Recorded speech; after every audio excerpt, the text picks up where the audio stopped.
Hi everyone, I am Prince.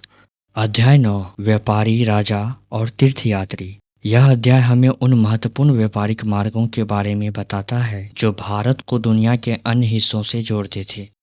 यह हमें मसालों, सिल्क और सोने के व्यापार के बारे में जानकारी देता है। इसमें सिल्क रूट, रेशम मार्ग जिसे कहते हैं, का विशेष उल्लेख है और ये प्राचीन समय में बहुत प्रचलित था, जो चीन से शुरू होकर यूरोप तक जाता था और भारत इसका एक महत्वपूर्ण हिस्सा था। इसके साथ ही यह अध्याय उस काल के शासकों जैसे कुषाणों और उनके व्यापार में योगदान के बारे में बताता है। यह उन बौद्ध तीर्थयात्रियों जैसे फाहियान और जुआनजांग की यात्राओं का भी वर्णन करता है, जो बौद्ध धर्म से जुड़े स्थलों के दर्शन करने भारत आए थे।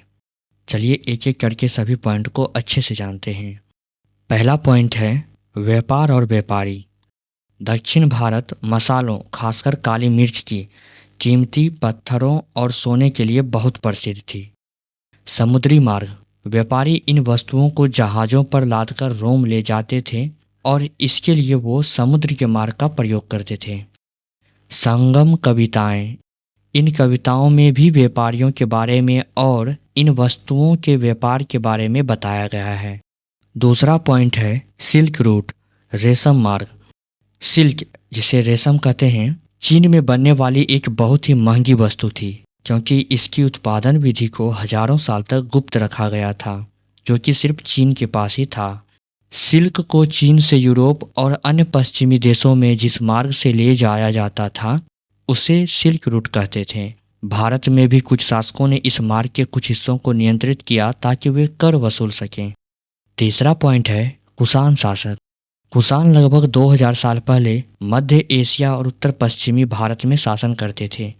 पेशावर और मथुरा उनकी दो प्रमुख राजधानियां थीं। कनिष्क सबसे प्रसिद्ध कुषाण शासक थे। उन्होंने बौद्ध धर्म को बहुत संरक्षण दिया। उनके शासनकाल में बौद्ध धर्म दो प्रमुख शाखाओं में बट गया, हीनयान और महायान। इसी काल में बुद्ध की मूर्तियों का निर्माण भी शुरू हुआ। चौथा पॉइंट है तीर्थयात्री। फाहियान, चीन से आए एक बौद्ध तीर्थयात्री जो भारत में लगभग 1600 साल पहले आए थे। जुआनजांग, वे लगभग 1400 साल पहले आए थे और उन्होंने नालंदा विश्वविद्यालय में अध्ययन किया था। इति संघ, वे लगभग 50 साल बाद आए थे। इन सभी ने बौद्ध धर्म से जुड़े महत्वपूर्ण स्थानों का दौरा किया और अपनी यात्रा के बारे में लिखा। पांचवा पॉइंट है भक्ति का उदय। इस काल में भक्ति, किसी विशेष देवता की पूजा का उदय हुआ।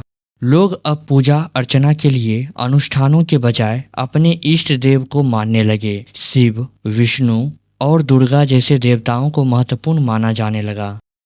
बस इतना ही है इस अध्याय में। यह अध्याय भी खत्म।